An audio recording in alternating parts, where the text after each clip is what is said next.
Hello दोस्तों, कैसे हो आप सभी। आशा करती हूँ आप सभी स्वस्थ होंगे। मैं आप सभी का अपने चैनल हिंदी क्लासेस में बहुत बहुत स्वागत करती हूँ। तो आप सभी को पता है भाई, आज हमारा दूसरा चैप्टर है आदिकाल का। ठीक है, हम आज से आदिकाल के क्वेश्चन स्टार्ट करने जा रहे हैं। मैंने आपको भाई 5 क्लासों में जो नामकरण वाले क्वेश्चन थे, इतिहास ग्रंथ वाले थे, काल विभाजन वाले क्वेश्चन थे, वो मैंने सारे आपको कंप्लीट करवा दिए। और मैं उसका कल एक प्राइमर लगा दूंगी, तो आप उसका प्राइमर अगर जिस बच्चे ने नहीं देखा तो कंप्लीट वीडियो आप देख सकते हो। आज से हम आदिकाल के क्वेश्चन स्टार्ट कर रहे हैं। तो हमारा पहला क्वेश्चन है, आदिकाल से रहेगा पहला क्वेश्चन अपना। किस ग्रंथ में राधा कृष्ण के प्रेम का अनूठा वर्णन है। आदिकाल के क्वेश्चन है भाई ये। किसका पूछा है? राधा कृष्ण के प्रेम का अनूठा वर्णन पूछा है। मृगावती में, पदावली में, पद्मावत में, या डी ऑप्शन है मधुमालती में। तो राधा कृष्ण के प्रेम का अनूठा वर्णन है पदावली में। किसमें है? पदावली में है। राधा कृष्ण के प्रेम का अनूठा वर्णन पदावली में मिलता है। पदावली की रचना विद्यापति ने मैथिली में की है। निराला ने पदावली के श्रृंगारिक पदों की मादकता को नागिन की लहर कहा है। भाई किसने कहा है श्रृंगारिक पदों की मादकता को नागिन की लहर? पदावली के तो निराला जी ने कहा है। काफ़ी बार क्वेश्चन पूछा जाता है। जबकि मृगावती कुतुबुन की तथा पद्मावती पद्मावत किसकी है? जायसी की। और मधुमालती मंजन की रचना रही है। ठीक है, मृगावती किसकी है? कुतुबुन की है। ठीक है, कुतुबन की है। और पद्मावत किसकी है? जायसी की है। और मधुमालती किसकी है? मंजन की है। दूसरा क्वेश्चन है, बीसल देवरासो की नायिका का नाम उल्लेख कीजिए। तो बीसल देवरासो भाई, उसकी नायिका का क्या नाम है वो हमें बताना है। तो पद्मावती है, राजमती है, सी इंद्राणी है, या डी कमला है। तो बी ऑप्शन अपना ठीक रहेगा। बीसल देवरासो की नायिका का नाम राजमती रहेगा। अगला क्वेश्चन है, बीसल देवरासो की नायिका राजमती है, यह नरपति नाल की रचना है। कौन सी? बीसल देवरासो किसके? नरपति नाल की रचना रहेगी। और इसकी नायिका कौन रहेगी? राजमती रहेगी। यह वीर गीत काव्य है। इसकी कथा 4 खंडों में है। बीसल देवरासो की कथा कितने खंडों में? 4 खंडों में है। जिसके प्रथम खंड में राजमती एवं बीसल देव का विवाह है। द्वितीय खंड में बीसल देव का राजमती से रूठकर उड़ीसा प्रस्थान। ठीक है, तृतीय खंड में राजमती का विरह वर्णन है। और चतुर्थ खंड में बीसल देवरासो द्वारा राजमती को उसके पिता के घर से वापस लाने की कथा वर्णित है। पद्मावती मलिक मोहम्मद जायसी कृत पद्मावत की स्त्री पात्र रहेगी। देखो भाई, आजकल बहुत डीपली पूछा जाता है, तो आप इसके खंडों को प्लीज याद करना। जो बीसल देव है वो 4 खंडों में। ठीक है, पहले खंड में क्या बताया गया? पहले खंड में जो राजमती और बीसल देव है उनका विवाह होता है। ठीक है, फिर दूसरे खंड में बताया गया बीसल देव का राजमती से रूठकर उड़ीसा जाना। ठीक है, उसमें है दूसरे खंड में है बीसल देवरासो क्या है? राजमती से रूठ के उड़ीसा चले जाते हैं। और तीसरे खंड में राजमती का विरह वर्णन। और चौथे खंड में है बीसल देव द्वारा राजमती को उसके पिता के घर से वापस लाने की कथा। तीसरा क्वेश्चन है, चर्या पद के रचयिता कौन है? जो चर्या पद है उसके रचयिता कौन है? ए है सरप्पा, बी है सबरपा, सी है लुइपा, या डी है कुकुरिप्पा। तो बी ऑप्शन अपना ठीक रहेगा। चर्या पद किसके है? सरप्पा के है। किसके है? सबरपा के है। चर्या पद के रचयिता सबरपा हैं। चर्या पद एक प्रकार का गीत है जो सामान्यतः अनुष्ठानों के समय गाया जाता है। कब गाया जाता है ये? चर्या पद अनुष्ठानों के समय गाया जाता है। चर्या पद संध्या भाषा के दृष्टिकूट में लिखी गई है। जो चर्या पद है वो संध्या भाषा में लिखी गई है। और उसमें दृष्टिकूट में लिखी गई है, जिनके धूरे अर्थ होते हैं। दृष्टिकूट का क्या अर्थ होता है? धूरे अर्थ वाली। ठीक है, दोहरे अर्थ होते हैं जिसमें उसको क्या कहते हैं? दृष्टिकूट। जबकि दोहा कोश सरप्पा द्वारा रचित ग्रंथ है। दोहा कोश किसका भाई? सरप्पा का।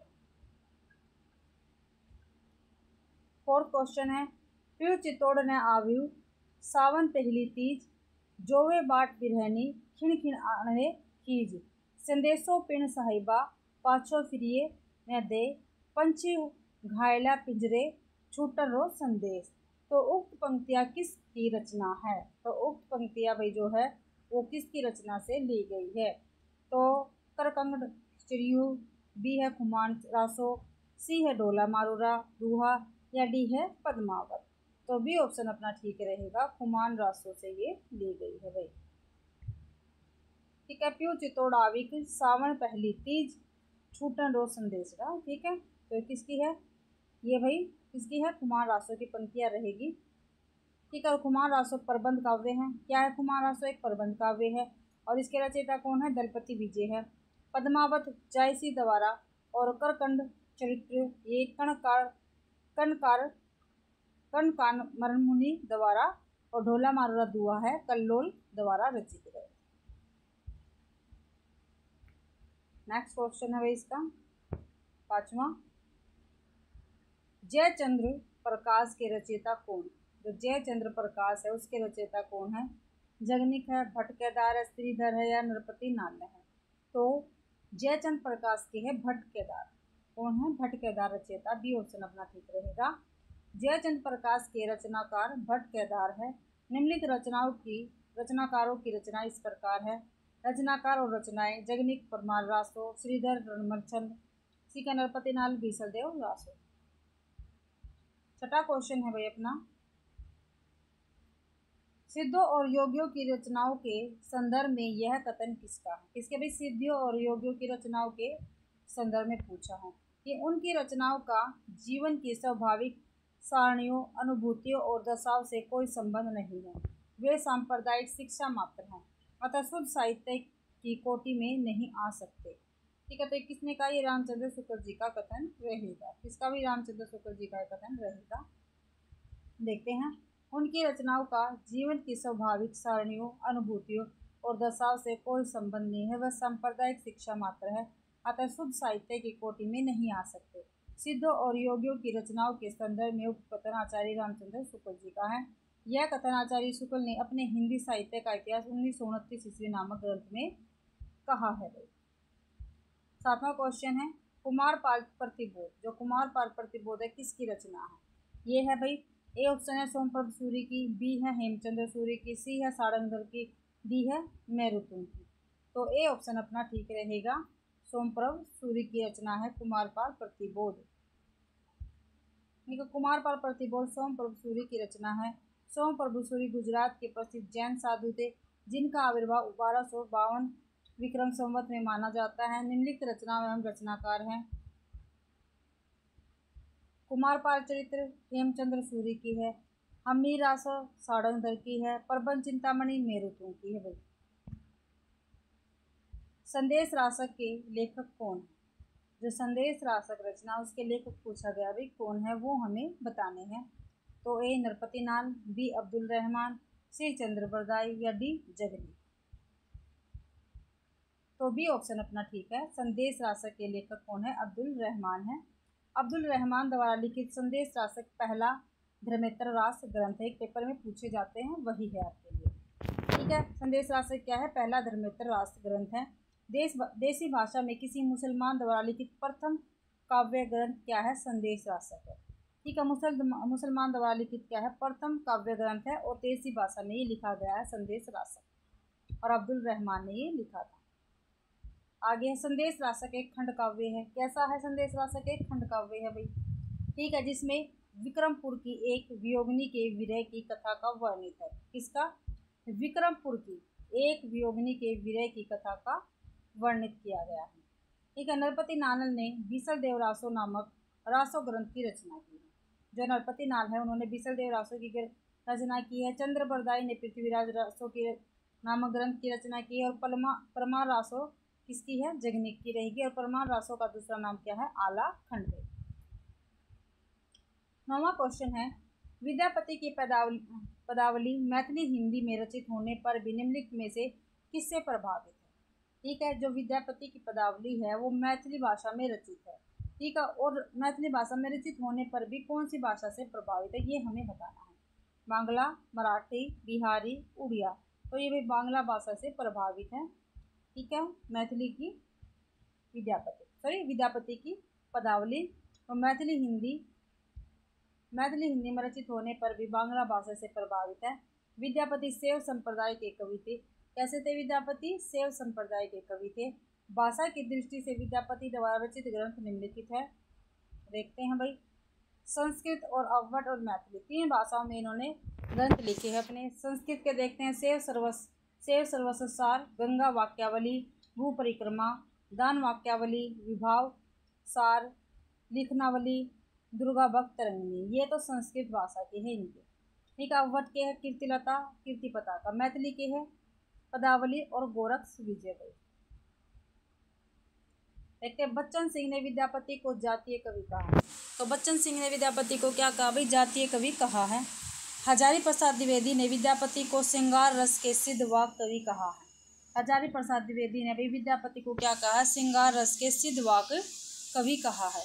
विद्यापति की कीर्तिलता की रचना भृंगी संवाद के रूप में हुई है।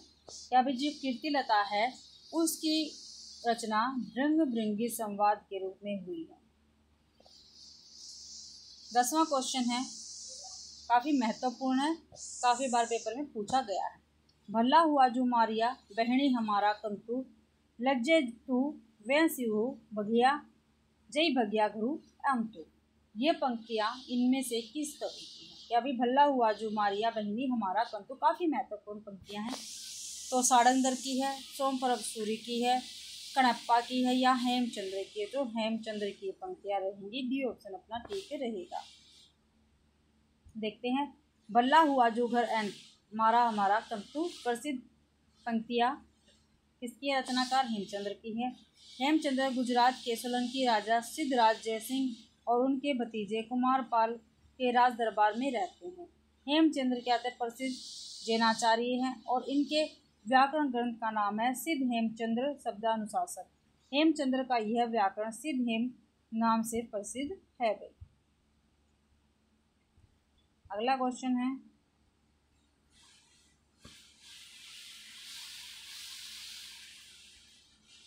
आगे भी है।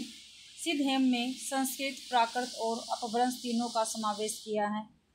हेमचंद्र को प्राकृत का पाणिनि कहा गया है। किसको भाई? हेमचंद्र को कहा जाता है प्राकृत का पाणिनि। कुमारपाल चरित्र, योग शास्त्र, प्राकृत व्याकरण, देसी नाम माला कोश तथा छंदोनुशासन हेमचंद्र की महत्वपूर्ण रचनाएं हैं। साड़कधर पद्धति संस्कृत भाषा में लिखा गया एक पद्यकोश है। सोमप्रभ सूरी ने कुमारपाल प्रतिबोध नामक एक गद्य पद्य में संस्कृत प्राकृत काव्य लिखा है। कणप्पा 84 सिद्धों में सर्वश्रेष्ठ विद्वान तथा सबसे बड़े कवि है। कौन भी? कणप्पा। ठीक है, 84 सिद्धों में तो सबसे सर्वश्रेष्ठ है और वैसे सबसे बड़े कवि यही माने जाते हैं।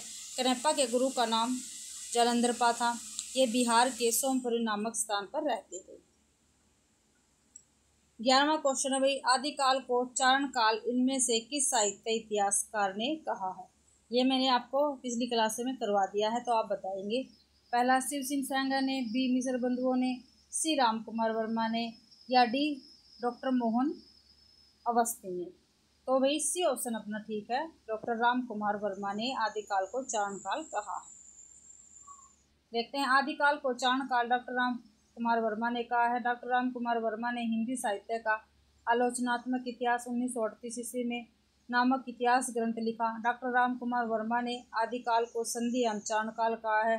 मोहन अवस्थी ने आदिकाल को आधार काल कहा है। और आधार काल और किसने कहा है? सुमन राजे ने। किसने कहा भाई? सुमन राजे ने भी आधार काल कहा है। शिव सिंह सेंगर ने शिव सिंह सरोद 1883 ईस्वी नामक इतिहास ग्रंथ लिखा। ठीक है, आदिकाल का नामकरण देखते हैं नीचे। चारण काल ग्रियसन ने भी कहा है। भी आरंभिक काल, ठीक है, किसने कहा है? मिश्र बंधुओं ने भी। जो अपन काल महावीर प्रसाद द्विवेदी ने कहा। आदिकाल को वीर गाथा काल आचार्य रामचंद्र शुक्ल ने कहा है। और आदिकाल हजारी प्रसाद द्विवेदी ने कहा। सिद्ध सामंत काल आदिकाल को किसने कहा? राहुल सांस्कृत्यायन ने कहा है। 12वां क्वेश्चन है भाई अपना, अमीर खुसरो हिंदी साहित्य के किस काल से संबंधित है? जो अमीर खुसरो है वो हिंदी साहित्य के किस काल से संबंधित है वो हमें बताना है। तो आधुनिक काल से, रीतिकाल से, सी आदिकाल से या डी भक्ति काल से? तो सी ऑप्शन अपना ठीक रहेगा, अमीर खुसरो हमारे आदिकाल से संबंधित है। देखते हैं, पढ़ते हैं अमीर खुसरो के बारे में। अमीर खुसरो हिंदी साहित्य के आदिकाल से संबंधित कवि है। अमीर खुसरो 1253 से 1325 ईस्वी, ठीक है, ये इनका क्या है? देखो, अमीर खुसरो का जन्म 1253 ईस्वी में हुआ और मृत्यु हुई 1325 में। ठीक है, अमीर खुसरो का वास्तविक नाम क्या है? अब अबुल हसन है। काफ़ी बार पेपर में पूछा जाता है। अमीर खुसरो का वास्तविक नाम क्या है? अबुल हसन है। अमीर खुसरो निजामुद्दीन औलिया के शिष्य थे। किसके थे भाई? निजामुद्दीन औलिया के शिष्य थे अमीर खुसरो। अमीर खुसरो को खड़ी बोली हिंदी का आदि कवि कहा जाता है। क्या भी? अमीर खुसरो को खड़ी बोली हिंदी का क्या कहा जाता है? आदि कवि कहा जाता है। खुसरो ने दिल्ली के सिंहासन पर 11 राजाओं का आरोहण देखा है। क्या भी? खुसरो ने दिल्ली के राज्य सिंहासन पर क्या है? 11 राजाओं का आरोहण देखा है।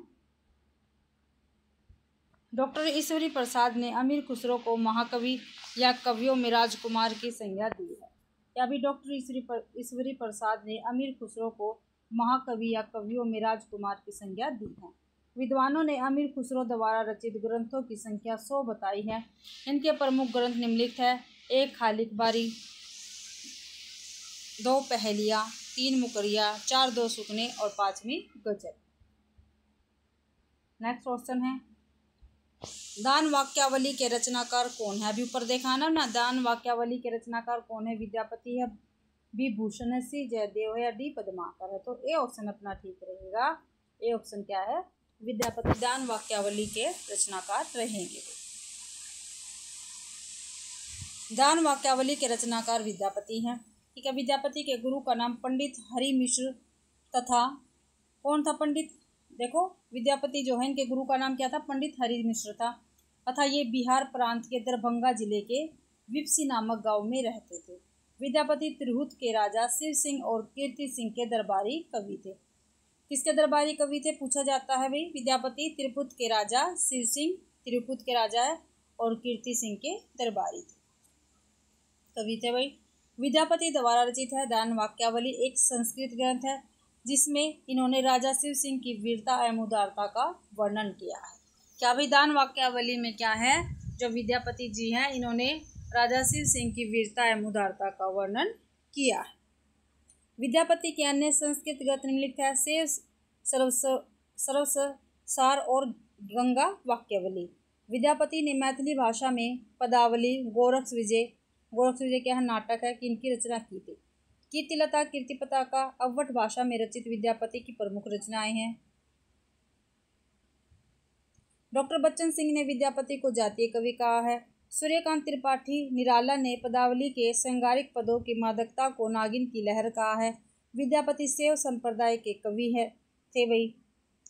राजा लक्ष्मण सेन ने सभा कवि जयदेव ने 12 सर्गों में कोमलकांत पदावली में गीत गोविंद की रचना की।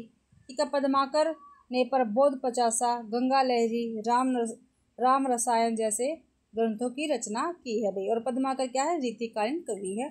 भूषण ने शिवराज भूषण, शिवा बावनी, छत्रसाल दशक जैसे प्रसिद्ध ग्रंथों की रचना की। और भूषण भी क्या है? रीतिकालीन कवि रहेंगे भाई। 14वां क्वेश्चन है, विद्यापति को कृष्ण भक्तों की परंपरा में न समझना चाहिए, यह इनमें से किसका ग्रंथ है? तो ए ऑप्शन हजारी प्रसाद द्विवेदी का, बी ऑप्शन रामचंद्र शुक्ल का, सी ऑप्शन राम कुमार वर्मा का या डी ऑप्शन बच्चन सिंह का। तो बी ऑप्शन अपना ठीक है। विद्यापति को कृष्ण भक्तों की परंपरा में न समझना चाहिए, ये कथन हमारे रामचंद्र शुक्ल जी का रहेगा। विद्यापति को कृष्ण भक्तों की परंपरा में न समझना चाहिए, ये कथन रामचंद्र शुक्ल का है। आचार्य शुक्ल ने आध्यात्मिक रंग के चश्मे आजकल बहुत सस्ते हो गए हैं, उन्हें चढ़ाकर जैसे कुछ लोगों ने गीत गोविंद को आध्यात्मिक संकेत बताया, वैसे ही विद्यापति के इन पदों को भी काफ़ी महत्वपूर्ण कोटेशन है, हमेशा पूछी जाती है। ठीक है, ऐसे ही पूछ लिया जाता है भाई किसने कहा है, यही पूछ लिया जाता है किसने किसके विषय में कहा है, तो ध्यान से आपको पढ़ना है। बच्चन सिंह ने विद्यापति को क्या कहा? जातीय कवि कहा है। जाला ने पदावली के श्रृंगारिक पदों की मादकता को नागिन की लहर कहा है भाई। आगे है महामहोपाध्याय हरप्रसाद शास्त्री विद्यापति को पंचदेव उपासक स्वीकार किया है। हरप्रसाद शास्त्री ने भी विद्यापति को पंचदेव उपासक स्वीकार किया है। हजारी प्रसाद द्विवेदी ने विद्यापति को श्रृंगार रस के सिद्ध वाक कवि कहा है। क्या कहा है हजारी प्रसाद द्विवेदी ने? विद्यापति को श्रृंगार रस के सिद्ध वाक कवि। आदिकाल के अंतर्गत सरप्पा, लुइपा आदि कवि किस साहित्य से संबंधित है? ठीक है, आदिकाल के अंतर्गत जो सरप्पा है, लुइपा है, आदि कवि किस साहित्य से संबंधित है? तो रासों से, बी जैन कवि से, सी सिद्ध साहित्य से या डी लौकिक कवि से। तो देखते हैं सिद्ध क्या है, सिद्ध साहित्य से ये संबंधित रहेंगे। सी ऑप्शन अपना ठीक रहेगा। सिद्ध साहित्य वर्ज यानी सिद्धों के द्वारा रचा गया साहित्य है। इनका संबंध बौद्ध धर्म से है। ये भारत के पूर्वी भाग में सक्रिय थे। कहाँ पर थे? पूर्वी भाग में सक्रिय थे। इनकी संख्या 84 मानी जाती है। इनमें शेरपा, सबरपा, लुइपा, डोम्बिपा, कुकुरिपा आदि प्रमुख हैं। शेरपा प्रथम सिद्ध कवि थे। राहुल सांस्कृत्यायन ने इन्हें हिंदी का प्रथम कवि माना है। साधना अवस्था से निकली सिद्धों की वाणी चर्यापद कहलाती है। इसमें मासुकवाद द्वारा ईश्वर तत्व की प्राप्ति पर बल दिया गया है। सिद्ध साहित्य में लुइपा सर्वश्रेष्ठ माने जाते हैं। निम्नलिखित काव्य धाराओं में से कौन सी काव्य धारा भक्ति काल के अंतर्गत नहीं आती? ठीक है भाई, जो नीचे काव्य धाराएं दे रखी है उनमें से कौन सी ऐसी धारा जो भक्ति काल के अंतर्गत नहीं आती है? तो ए राम भक्ति काव्य धारा, बी रासो काव्य धारा, सी ज्ञानाश्री काव्य धारा या डी कृष्ण भक्ति काव्य धारा। तो बी ऑप्शन अपना ठीक रहेगा। रासो काव्य धारा क्या है? भक्ति काल के अंतर्गत नहीं आती, ये आदि काल के अंतर्गत आती है। ए राम भक्ति काव्य धारा भक्ति काल के अंतर्गत आती है। सी ज्ञानाश्री काव्य धारा ये भी भक्ति काल के अंतर्गत आती है। और डी ये भी कृष्ण भक्ति काव्य धारा भक्ति काल के अंतर्गत आती है। तो देखते हैं बी ऑप्शन, रासो काव्य धारा भक्ति काल के अंतर्गत नहीं आती। भक्ति काल की 4 प्रमुख काव्य धाराएं मिलती है जिन्हें दर्शन की दृष्टि से 2 प्रमुख भेदों में बांटा गया। तो देखते हैं, देखो भाई, निर्गुण भक्ति काव्य धारा और सगुण।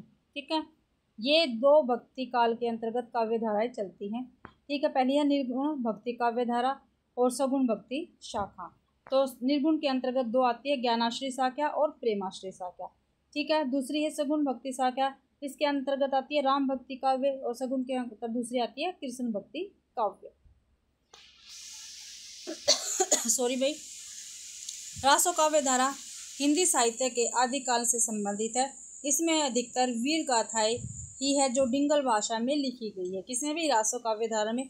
प्रमुख रासो ग्रंथ के अंतर्गत चंद्रबरदाई कृत पृथ्वीराज रासो, जगनीत कृत परमार रासो, नरपति नाल कृत बिसल देव रासो आदि की गणना की जाती है। नेक्स्ट क्वेश्चन है 17वां। सिद्ध सामंत युग की कविताओं की सृष्टि आकाश में नहीं हुई है, वे हमारे देश की ठोस धरती की उपज है, यह कथन किसका है?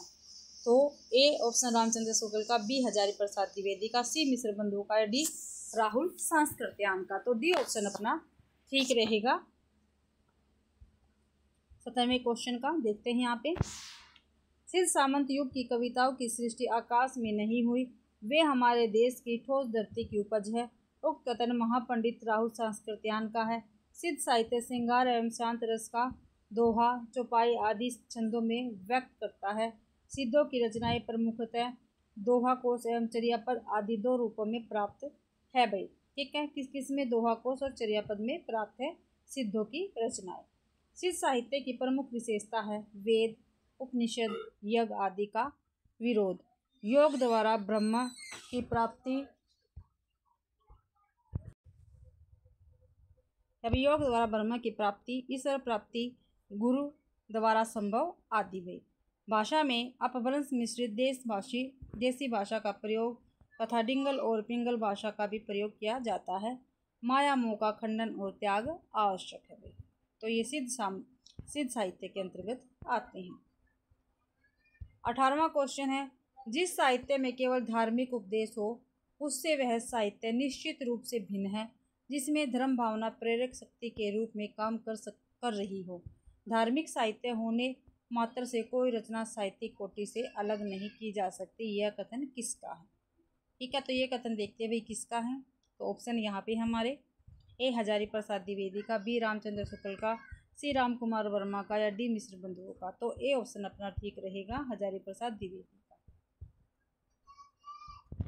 उक्त कथन हजारी प्रसाद द्विवेदी जी ने साहित्य के उद्देश्य की प्रतिस्थापना हेतु हिंदी साहित्य का आदिकाल पुस्तक में रामचंद्र शुक्ल आदि विद्वानों की उस मान्यता का खंडन करने के लिए कहा है जिसके अंतर्गत धार्मिक रचनाओं को साहित्य कोटि से अलग करने की बात की गई है। उनके अनुसार यदि ऐसा समझा जाने लगा तो तुलसीदास का रामचरितमानस भी साहित्य क्षेत्र में अविवेच्य हो जाएगा। ठीक है, आगे देखते हैं। हिंदी साहित्य का इतिहास में रामचंद्र शुक्ल ने स्पष्ट किया है कि सिद्धों और योगियों की रचनाएं साहित्य की कोटि में नहीं आती। क्या भी सिद्ध और योगियों की रचनाएं क्या है, साहित्य की कोटि में नहीं आती। किसने कहा, रामचंद्र शुक्ल ने कहा। ऊपर भी ये कथन आया था। और योग धारा काव्य या साहित्य की कोई धारा नहीं मानी जाती। 19वां क्वेश्चन है, इस संबंध में इसके अतिरिक्त और कुछ कहने की जगह नहीं कि यह पूरा ग्रंथ वास्तव में क्या है, जाली है। पृथ्वीराज रासो विषयक यह स्थापना किसकी है? तो ए ऑप्शन रामचंद्र शुक्ल है, बी ऑप्शन कविराज श्याम लाल दास है, सी डॉक्टर बुलर है, या डी गौरीशंकर ओझा है। तो ए ऑप्शन अपना ठीक रहेगा, क्योंकि भाई पृथ्वीराज रासो को पूरा जाली किसने कहा, रामचंद्र शुक्ल ने कहा है ग्रंथ को। देखते हैं, पृथ्वीराज रासो विषय उपयुक्त रामचंद्र शुक्ल की कथन है। सर्वप्रथम डॉक्टर बुलर ने 1875 ईस्वी में कश्मीरी कवि ज्ञानक द्वारा रचित पृथ्वीराज विजय, जो 12 सर्गों में रचित संस्कृत महाकाव्य के आधार पर पृथ्वीराज रासो को अप्रमाणित घोषित किया। इसी के बाद पृथ्वीराज रासो की प्रमाणिकता को लेकर 3 वर्ग बन गए। ठीक है भाई, कितने वर्ग बन गए, 3 वर्ग बन गए। ठीक है, और सर्वप्रथम किसने पृथ्वीराज रासो को अप्रमाणित घोषित किया था? तो डॉक्टर बुलर ने 1875 ईस्वी में जब ये कश्मीर गए थे, वहाँ पर जानक, जो कवि जानक थे, उनके द्वारा रचित कौन सा पुस्तक मिली थी इनको? ये मिली थी पृथ्वीराज रासो, जो 12 सर्गों में है और संस्कृत महाकाव्य, ये मिली थी। और उसी के आधार पर भाई बुलर ने क्या है, पृथ्वीराज रासो को अप्रमाणित घोषित कर दिया था। और इसके बाद क्या है, जो पृथ्वीराज रासो है, इसकी प्रमाणिकता पर क्या है भाई, विद्वानों ने क्या है, सवाल उठाना शुरू कर दिया। और विद्वान क्या है, इसकी प्रमाणिकता को लेकर 3 भागों में बट गए। क्या किसी ने भाई पृथ्वीराज रासो को अप्रमाणिक मान लिया, किसी ने प्रमाणिक और किसी ने अर्ध प्रमाणिक। तो अप्रमाणिक मानने वाले विद्वान कौन कौन से हैं? तो पहले बुलर ही है, ठीक है, दूसरे गौरीशंकर ओझा है, गौरीशंकर हरिचंद्र ओझा है, तीसरे आचार्य रामचंद्र शुक्ल है, फोर्थ है देवी प्रसाद, और 5वें है कविराज श्यामल दास भाई। ठीक है, और प्रमाणिक किस किस ने माना है, किस किस कवि ने इसको प्रमाणिक माना है? तो श्याम सुंदर दास ने प्रमाणिक माना है, कर्नल टाड ने प्रमाणिक माना, मिश्र बंधुओं ने प्रमाणिक माना, और मोहनलाल विष्णुलाल पांडे ने भी इसको प्रमाणिक माना है भाई। और अर्ध प्रमाणिक मानने वाले भाई, कोई कहते हैं भाई थोड़ी ठीक है, कोई कहते हैं थोड़ी सही है, थोड़ी ठीक है थोड़ी गलत है। तो पहले है आचार्य राम हजारी प्रसाद द्विवेदी, दूसरे है डॉक्टर सुनीति कुमार चटर्जी, और तीसरे डॉक्टर दशरथ शर्मा। 20वां क्वेश्चन है भाई, इस ग्रंथ में श्रृंगार की ही प्रधानता है, वीर रस का किंचित आभास मात्र है। क्या भाई, इस ग्रंथ में श्रृंगार की ही प्रधानता है, वीर रस का किंचित आभास मात्र है। रामचंद्र शुक्ल की यह मान्यता किस ग्रंथ के संदर्भ में है? ठीक है, तो देखते हैं, ए पृथ्वीराज रासो, बी बीसलदेव रासो, सी कुमार रासो, डी विजयपाल रासो। तो बी ऑप्शन अपना ठीक रहेगा। इस ग्रंथ में श्रृंगार की प्रधानता है, वीर रस का किंचित आभास मात्र है। रामचंद्र शुक्ल की यह मान्यता बीसलदेव रासो के संदर्भ में है। अपने ग्रंथ हिंदी साहित्य का इतिहास 1929 ईस्वी के आदिकाल के प्रकरण 3 में देश भाषा काव्य उपशीर्षक के अंतर्गत शुक्ल जी मानते हैं कि नरपति नाल कवि विग्रहराज चतुर्थ का समकालीन था। ठीक है, कदाचित यह राजकवि था। इसने बीसलदेव रासो नामक एक छोटा सा ग्रंथ लिखा।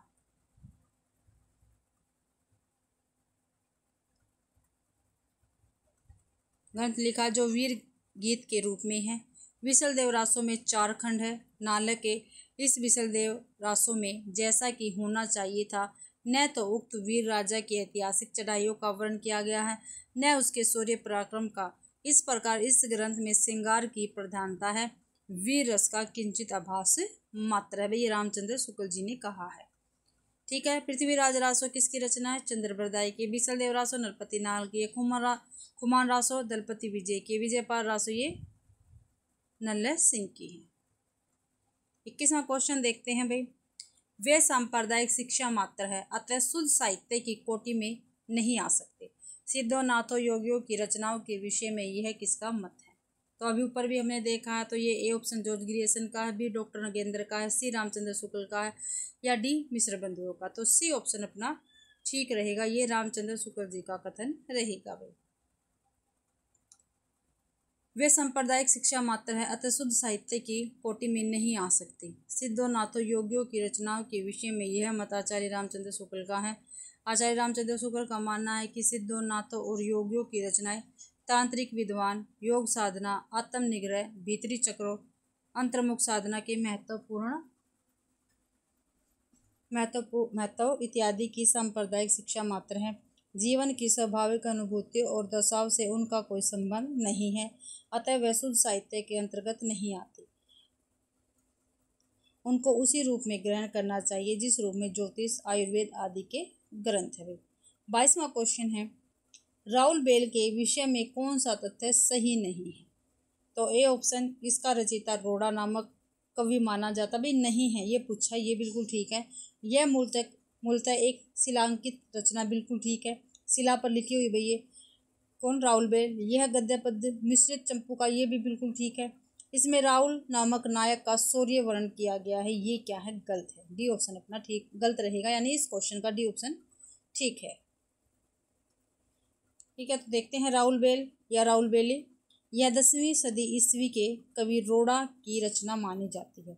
कौन से भी? 10वीं सदी के हैं, जिसका सर्वप्रथम प्रकाशन डॉक्टर भयाणी ने भारतीय विद्या पत्रिका में करवाया था। कब करवाया था भी? डॉक्टर भयाणी ने भारतीय विद्या पत्रिका में करवाया था।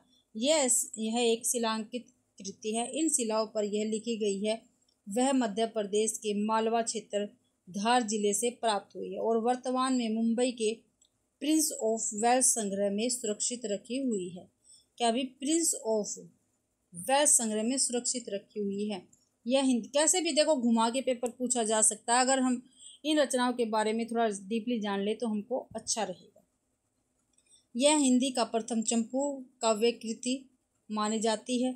इसकी नायिका राउल है। इसके नक्सिक सौंदर्य का वर्णन मिलता है। कौन है भाई? नायिका है, नायक नहीं है, ऊपर नायक दे रखा था ना। इसमें 7 नायिकाओं का नक्सिक सौंदर्य वर्णन मिलता है। कितनी? 7 नायिकाओं का, ठीक है। और यहाँ पे राउल क्या दे रखा था? राउल नामक नायक दे रखा था, ठीक है। और इसमें सौर्य का वर्णन दे रखा था, और इसमें जो राउल है वो एक नायिका, उसके नक्सिक सौंदर्य का वर्णन इसमें मिलता है राउल बेल में।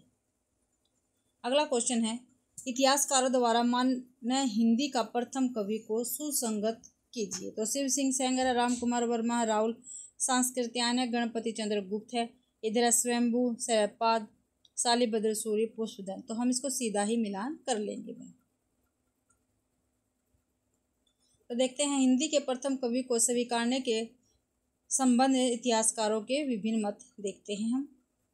तो प्रस्तोता प्रथम कवि, तो मिश्र बंधु शिव सिंह सेंगर ने पुष्पदंत, पुष्य या पुंड को पहला कवि माना हिंदी का। डॉक्टर राम कुमार वर्मा ने स्वयंभू को माना है। डॉक्टर नगेंद्र राहुल सांस्कृत्यायन ने सिरप्पा को माना। गणपति चंद्र गुप्त ने शालिभद्र सूरी को माना पहला कवि। हजारी प्रसाद द्विवेदी ने अब्दुल रहमान को माना है। जयदेव सिंह या माता प्रसाद गुप्त ने गोरखनाथ को माना। चंद्रधर शर्मा गुलेरी ने राजा मुंज को पहला कवि माना है, यानी पहला कवि माना है भाई। 24वां क्वेश्चन है, कौन सा विकल्प सुमेलित नहीं है?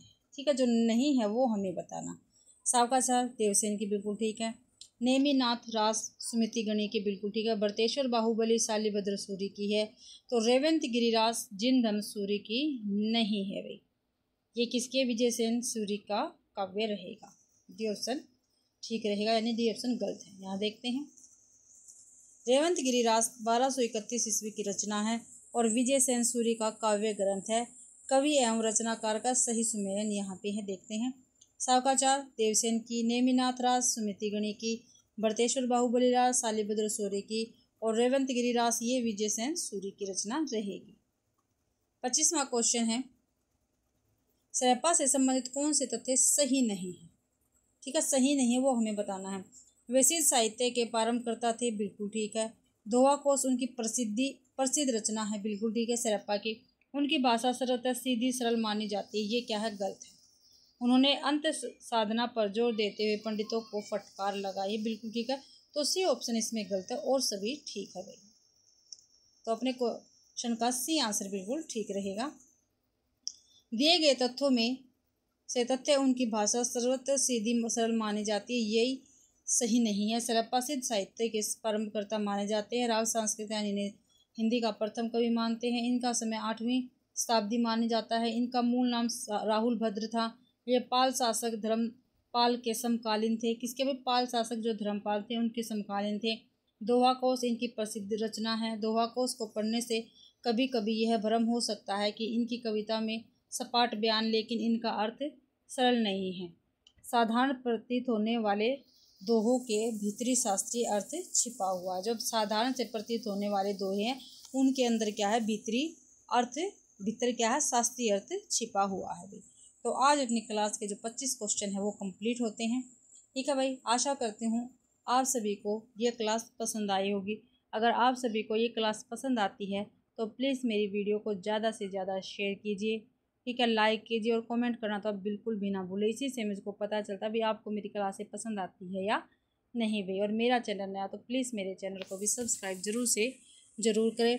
और मैंने एक टेलीग्राम चैनल बना रखा भी जिस पे मैं वीडियो और जो PDF अपने वो शेयर करती रहती हूँ।